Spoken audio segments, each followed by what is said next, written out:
Okay, so hello everyone. We are here to present our topic, zombies in your browser. It's nothing very much advanced, which you will be wondering if it is, but I'll make it clear that we are students, bachelor students, and we are here. We actually did some research a while ago, and we are here to share whatever we learned. So that's me, Manshu, and this is my friend Prakhar, and let's start. So I'll start with about us, and I'm just another random lazy guy interested in security. I've been hunting for bug bounties for a couple of companies. I'm doing bachelor's of technology, and then again might have been in the news a couple of times. So that's all about me. I'll catch up with you guys later. This is Prakhar. Hi all, my name is Prakhar and basically I'm in my second year of college trying to survive it somehow and I do application testing, network pen test and all. Like Himanshu, I have also submitted many bugs to Google, Facebook in their responsible disclosure or bug bounty programs, and I'm an OSCP. So let's divide the topic into browser-based botnets. Okay, so first browser. So why we should think of browsers? Because browsers are deployed everywhere. Internet Explorer. How many of you use Internet Explorer?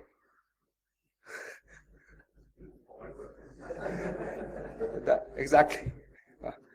So nobody, right? So and then like browsers like Firefox and Chrome provide their API to create extensions, plugins for additional features. And one of the most interesting things in browsers are they are generally whitelisted by firewalls, right? And they access port 80, 443, and they're generally whitelisted. And then there's a facility rather than a feature of browsers that allow code independency. Like if you have created an add-on for Firefox, it will work Firefox on Windows, it will work on Mac and Linux at the same time. So, and then you have the botnets. It's the same thing, like a large chunk of controlled browsers, and then they contact to a central CNC, and which is run by the botmaster. Okay. So, like browser-based botnets are generally non-persistent in nature. What I mean by non-persistent is that once the plugin is installed, if the victim notices that it is installed, he can remove it. Okay. And then you can access the JavaScript and HTML5 contents of the victim's browser, and you can create your own code in that. So what's the use? We can use it for DDoS, spamming, Bitcoin mining, phishing, internal network scanning, spreading of network worms, etc. So you see this headless browser-based botnet using 150R DDoS attack. This attack was used via PhantomJS framework. Now, it happens like once the plugin or extension is installed inside the browser, and the victim starts his or her browser, the bot will automatically connect to its CNC and it will follow the instruction like download, execute, or similar stuff. How do we spread our botnet? Okay, first thing can be email spamming. We can grab a list of emails and we can spam something like porn and etc. Okay. Then we have the Black Hat SEO. We can push our links in the via Black Hat SEO to Google, Yahoo, etc. search engines, and then we can spread it via the XSS form. Anyone use Orkut social network? Anyone heard about that Orkut? Anybody? Okay. So a while back in 2010, there was a stored accesses in Orkut social network scrapbook feature where you write and send messages. So in that case, if you can spread your message via the stored accesses to other people, you can inject an iframe containing a link to extension or add-on. So once the victim views that scrap or the message, he will be prompted to install an extension or add-on for the particular browser. So once he installs it, obviously he will get infected. Now we can use browser-based bots for advertisement purposes, like the victim is browsing Facebook, okay, and suddenly a pop-up will appear, and Mark Zuckerberg will say, "Hey, buy a candy from my website," something like that. And then we have the paper install (PPI). So the bot master can push his network bomb, trojans, and etc. And the browser-based bots will download it and execute it under the victim system under the privilege of the browser. And basically, we will talk about Firefox. So Firefox extensions are merely zip files, then renamed into XPI, and they have the following structure. You can see install.rdf contains basic information about the add-on extension. Then we have the chrome.manifest that registers the add-on with Firefox Chrome engine for displaying elements if you want to display something. And we have the under content directory for contents of that extension, and then the locale file for languages, and there are other things also. And here's an example of Chrome extension. You can see JS files, CSS, HTML5. Basically, we will talk about Firefox-based attacks, add-on attacks. So this is the Firefox platform. So once the add-on is installed, it will run under the process of Firefox and at the same level of privilege that Firefox runs on. And once it's installed, it is obviously fully trusted by Firefox, and it will run whatever the code has.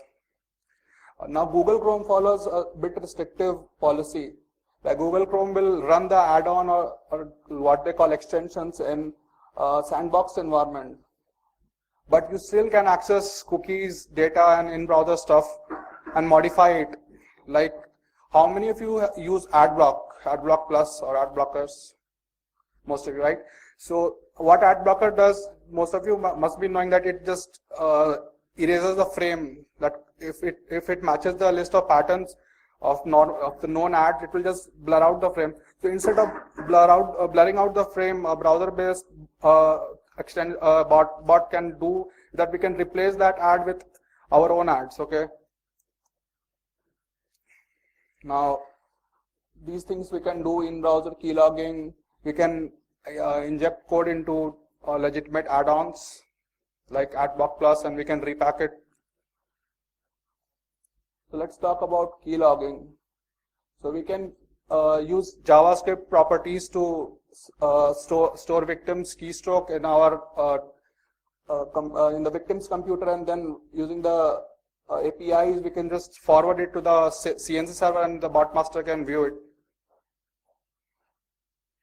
And then we can, as I told, we can just get the XPI for any legitimate application, repack it, and then send it to the victim. And at the same time, the extension will run along with our malicious code.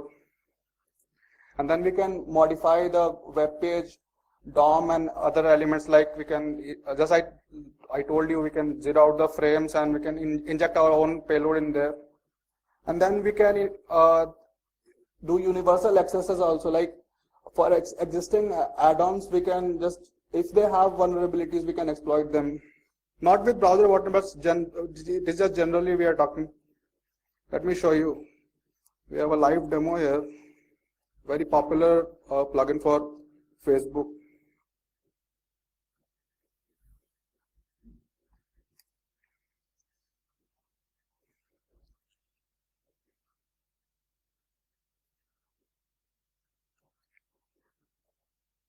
See, here's a group which has an XSS payload, email SRC on X error alert. Now I will add my account.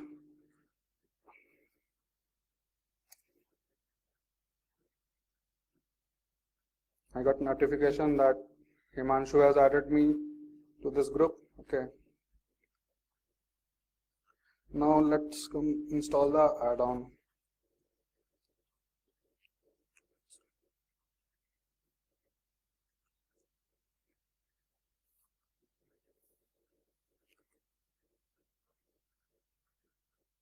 See the amount of users.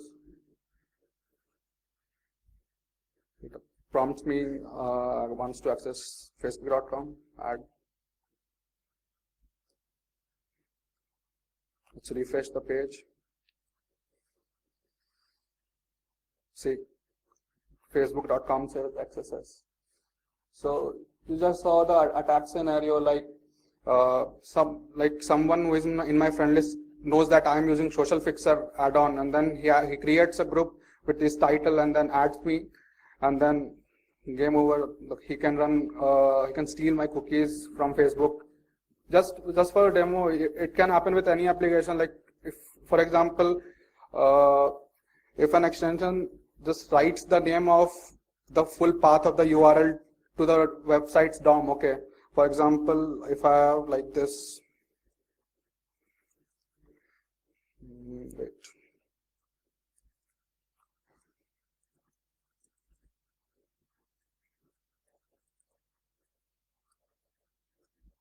So if the website extension writes the name of the website in the footer or something like hi facebook.com, and then it fails to sanitize the name, the URL, full URL, then I can send the link to my friend or via email or something with XSS payload, and the extension will execute the JavaScript without sanitizing it.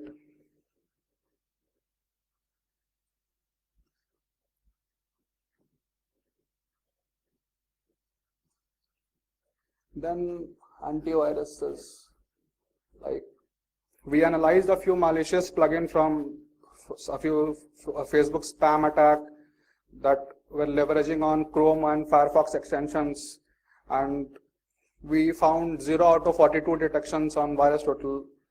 And Himanshu will explain further about the case study we did. So here we are with an interesting case study. Let's call it a story.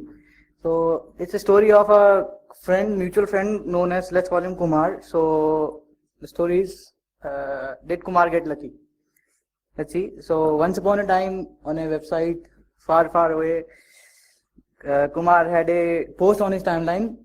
I blurred out the picture, sorry. So yeah, so the Kumar thought he had a jackpot, but the video didn't run. So he thought, okay, there is a plugin. It asks for a plugin. So let's install a plugin. No harm, right? So Kumar goes ahead and installs the plugin. So let's see what actually was behind the plugin. So as you, if it's, I don't know if it's visible, but it says some stuff which I cannot say here. So it seems legit, right? So, but then again, that wasn't supposed to happen. So Kumar didn't get lucky. So, which comes to the conclusion that do not try this stuff at home, or maybe on public computers. So what else attacker can do? We can track locations using such type of attacks, like geolocations. Always ask for a simple notification whether you want to allow or deny the attack. So we will also have a location. And HTML5. HTML5, ever since it came, it had some beautiful features, like WebSockets, which we can use for network scannings. Then we have web workers for parallel processing of tasks, and it's similar to threading. Then we also have local storage feature, which we can store the data of our bot or whatever victim we have, and we can steal the data, logs, keep the logs, etc. for it. So we also have an amazing feature like desktop notification.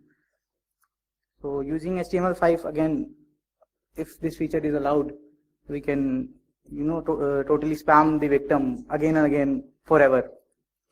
So this is attack scenario. So enter your secret. We are asking for Facebook login and bank notifications. And then last and most used feature we can call it feature in browser-based botnets are frame rewriting for profit. So I think most of you have heard about LilyJade. LilyJade. Has anyone heard about it or maybe used it? No. So it's a simple kind of a software. We can call it software which replaces the existing frames in a website or whatever content it already has with our ads or our scripts inside. So LilyJade is easy. It works on Internet Explorer, Chrome, Firefox, and it can change contents of ads in Yahoo, Google, and a lot of other stuff. We are still researching on this one, so it's easily available on. It's a popular hacking forum, hack forum, so it's easily available there. And somewhere here you can see someone is trying to sell it. So, and also next we have an interesting Metasploit plugin. Have you guys heard of Bootstrap add-on social engineering? No. Okay. So we have a demo video of it along with it. Basically, we do not need to restart the Firefox. It dynamically creates an XPF file and injects it. So we can see here as I play the video.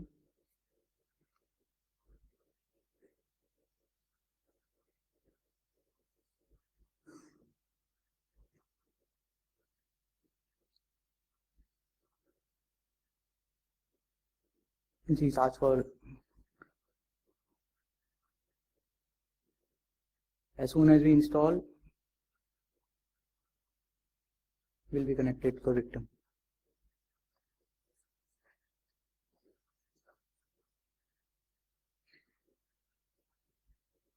And once connected, we can enjoy with Metasploit and MetaPeter.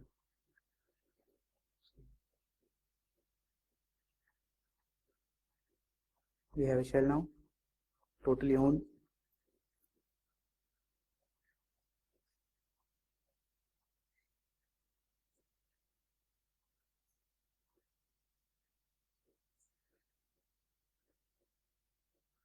So with this, we are nearly at our end. So I would like to say thanks to a couple of people who helped us. Ajin Abraham is a guy who, if you want to Google about anything or related to browser-based botnets, this guy has created a couple of tools like Xenotix, Keylogger, Session Stealer, and all for browser-based stuff. So thanks to him. We also like to thank other where we stole their images and stuff. So that's about the end. So you can contact us if you want. We can have a drink or maybe go out sometime. Any questions?